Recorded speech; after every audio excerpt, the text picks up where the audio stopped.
Hello and welcome to the video. This is an overview and review of this little thing here. This is the Lightning3 from WalleFPV. I think that's how you say it. Now, I've not had anything from these guys before, and I've seen many other designs that share a similar kind of layout with these aluminium rails along the top and one-piece carbon fiber construction at the bottom. But these guys caught my eye because not only are they offering it with walk snail, which is obviously what I've got here because I fly walk snail myself, but they're also offering it with analog, FPV, HD0, DJI, all kinds of different things. Different versions of Express LRS for 2.4 and 915, including things like the TBS crossfire system. So they're covering all their bases, and I love it when manufacturers do this because it means that you're not being forced down a particular route and you can choose a quad that's ready to fly for the kit that you already have. So the headlines, as well as being available in all the major FPV formats, it also has lots of different receiver options too. It's a true X frame using 24T carbon fiber, and the cage is 70-75 aluminium. Gives a nice level of protection for the camera when you bounce it around the field. The camera width is 14mm, so it is only going to fit those kind of micro-sized cameras. 1003 motors, and it'll support 2 to 2.2 inch props. Be aware they are reverse direction. There's a note in the box. Optional tail lights, not installed on mine, but I would potentially think about those if you're going to be flying in places where you might lose it in long grass or in hedges or something else. It is very lightweight, 47 to 53 grams depending on the SKU. Built-in buzzer, which I absolutely love on quads of this size. So many manufacturers leave that out and means that you can't find it. I have done videos on Express LRS Finder, which is a really handy tool to be able to find these things if it comes down and the battery's still connected. But when you're really close to it, just being able to sound the buzzer means you can put your hand right on it. 102 by 88 by 29mm, and it also promises a professional PID setup. I'll link to the Betaflight setup I've downloaded from this one. So wheelbase 112mm, VTXs are analog, DJI-04, walk snail, both traditional and ascent, HD0. Flight controller ESC is an all-in-one G474 Express LRS unit. The receiver is an Express LRS 2.4 gig 3.0. If you leave it for long enough, it will go into Wi-Fi mode, making it easy to change the setup. It's come with a version 3 Express LRS firmware on it.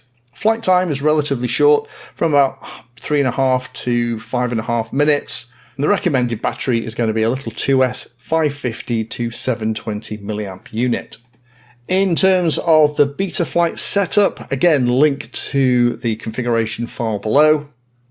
Once we're connected, everything moves as you would expect. The USB connector is on the bottom. It's kind of an old micro USB style.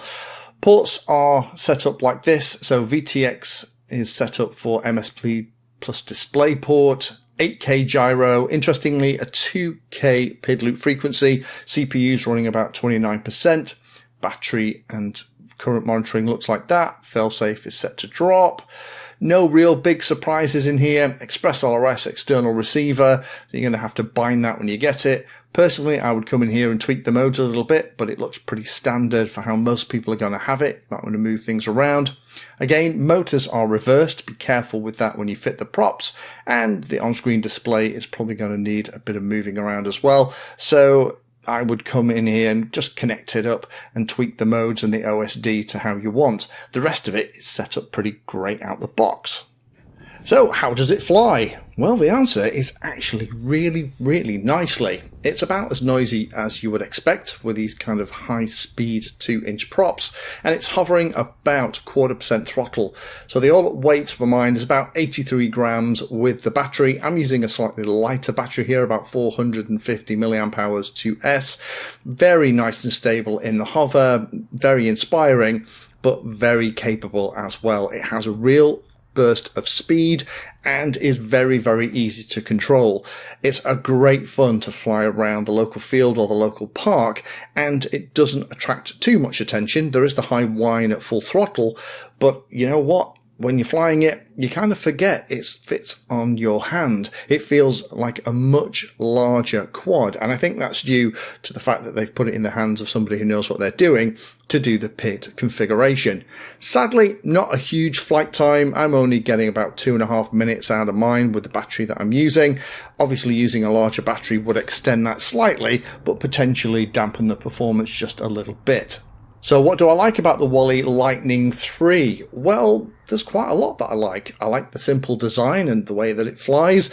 I like the fact that you get a full set of spare props in the box. Brilliant. That means when you do inevitably bend one, they are unprotected, you've got a spare that you can swap it with. I love the way that they're not just listening to their DJI rep like a lot of the ready-to-fly manufacturers are. They're actually offering it in analog, HD0 and walk snail, both Ascent and Avatar. Brilliant.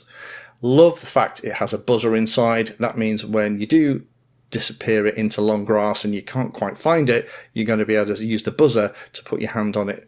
I love the fact that it's got different size battery holders in the box. A really neat addition. So whatever battery size you've got, they've got a battery holder that will kind of fit it, and that's a really thoughtful idea. And it only weighs about 51 grams, so if you are worried about that 250 gram limit, if that's something that's important to you, this is well under that. Only a couple of things to be aware of with this, really. Shorter flight times, so don't stray too far from yourself, or you're going to have a very long walk with your Express LRS finder, and also potentially using the buzzer to find it.